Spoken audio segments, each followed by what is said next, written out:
Oi, eu sou a Lê E eu sou a Ju. e juntas somos a LJ Psicologia.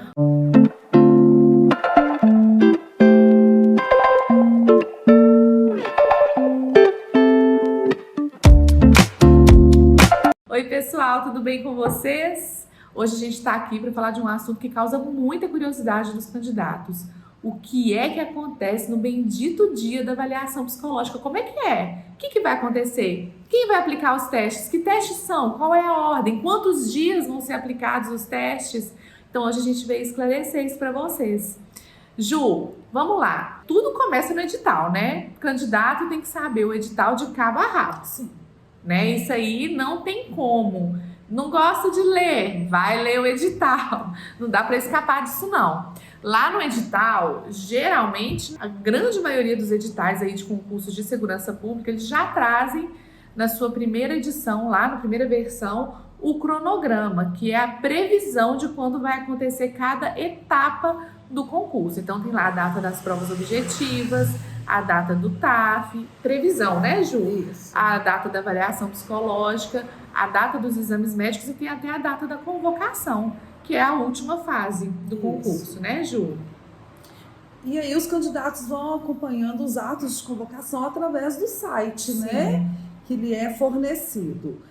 No dia da avaliação psicológica, naquela data determinada, o candidato deve comparecer com 1 hora de antecedência. Por que essa 1 hora? Porque ele tem que encontrar o local, entrar na sala, apresentar os documentos, ser revistado, sentar no lugar destinado, esperar chegar. Tudo tem uma organização assim milimétrica. Agora é importante dizer que é nessa etapa aí do cronograma que a gente vai saber se a avaliação psicológica vai acontecer com 1 dia ou com 2 dias. E isso, para o psicólogo, já é uma diquinha do que vai cair lá no dia, né, Ju? Sim, a gente já tem mais ou menos um parâmetro, Uma né? ideia, né? Porque cada teste, ele já vem com uma premissa que é de tempo de aplicação. E se a aplicação é coletiva ou individual. Então, muito provavelmente, se a sua avaliação psicológica tem 2 dias de aplicação, tá inclusa aí uma avaliação individual, né, Sim. Ju? Então, é importante perceber esses detalhes que vão direcionando a gente aí para aquilo que nos espera. Chegou lá com 1 hora de antecedência, vocês vão ser recepcionadas, provavelmente aí por 2 psicólogos ou psicólogas, né, Ju? Um psicólogo sempre responsável pela aplicação do teste em si e um outro psicólogo que vai ocupar ali a posição de apoio, né, Ju? Sempre lembrando e reforçando o que foi dito há dias atrás, que em concursos todo profissional deve ser psicólogo, como CRP. Em concursos não existe a possibilidade de ter estagiário. Na minha época, a gente usava até um crachazinho assim, com o nome e o CRP. E na sua época, Ju, também Não. tinha esse crachazinho? Tinha. No meu, a gente tinha que usar um crachazinho e tinha que colocar, né, psicóloga responsável e psicóloga assistente. Então, a responsável é aquela que vai, de fato, fazer a aplicação dos testes, que vai ler as instruções, que vai explicar como os testes funcionam.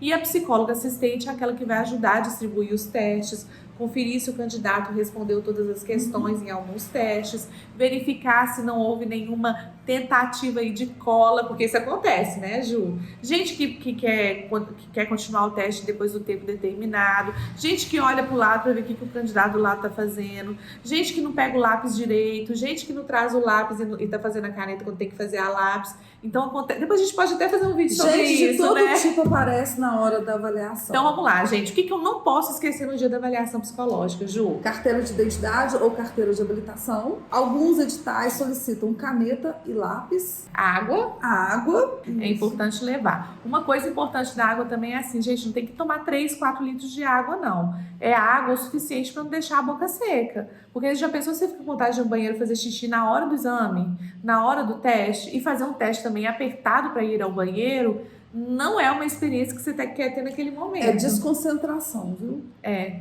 isso mesmo. Então vamos lá. Provavelmente aí vocês vão ter uma bateria de testes na avaliação coletiva que fica ali em torno de 2 a 6 testes, Ju. Numa média de 4 horas. Isso, né? mais ou menos umas 4 horas de aplicação, né? E vocês têm um mínimo de tempo para ficar dentro daquela sala, basicamente como acontece na prova objetiva, antes de serem liberados. E aí vão sendo liberadas as pessoas e as 2 últimas têm que permanecer ali. Alguns concursos pedem 3 pessoas por último, né, Ju? Para poder garantir que nenhum candidato vai ser privilegiado por alguém que esteja aplicando os testes. O que mais, Ju, que a gente pode lembrar nesse dia aí? Então tá, você tem que estar preparado para se posicionar diante de uma situação desconhecida. E essa situação desconhecida, ela pode apresentar calor excessivo, luminosidade excessiva, o que mais? Carteiras quebradas, né? Então vamos falar das coisas que a gente tem que observar. Cheguei lá na sala para fazer avaliação coletiva e meu nome não está diretamente direcionado a uma carteira.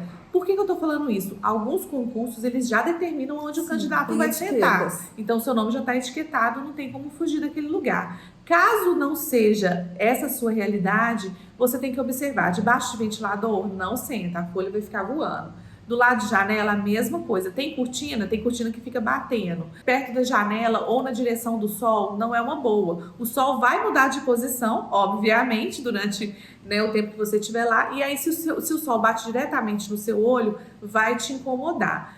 Perto da porta também não é uma boa, né, Ju? Tem muita rotatividade de pessoas, gente olhando, fiscalizando ali como é que tá. Então, o melhor lugar aqui que a gente imagina é no cantinho ali pro meio, né? Ou na última carteira lá no final, lá longe. E perceber se a carteira também não tá bamba, né, Ju? A carteira, todo o material, ele deve ser assim, o mais perfeito possível. Tanto a cadeira quanto a carteira tem que ter a estabilidade. Caso ela esteja bamba, né, em movimentação, solicitar a troca. É o direito de vocês solicitarem a troca, né?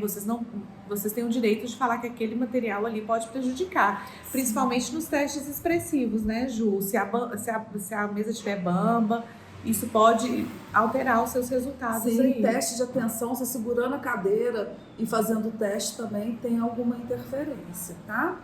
Uso de celular. Eu sempre brinco, deixo o celular no carro, deixo o celular em casa, porque às vezes já vivenciei de celular tocar no meio de um teste coletivo. Então, evitar.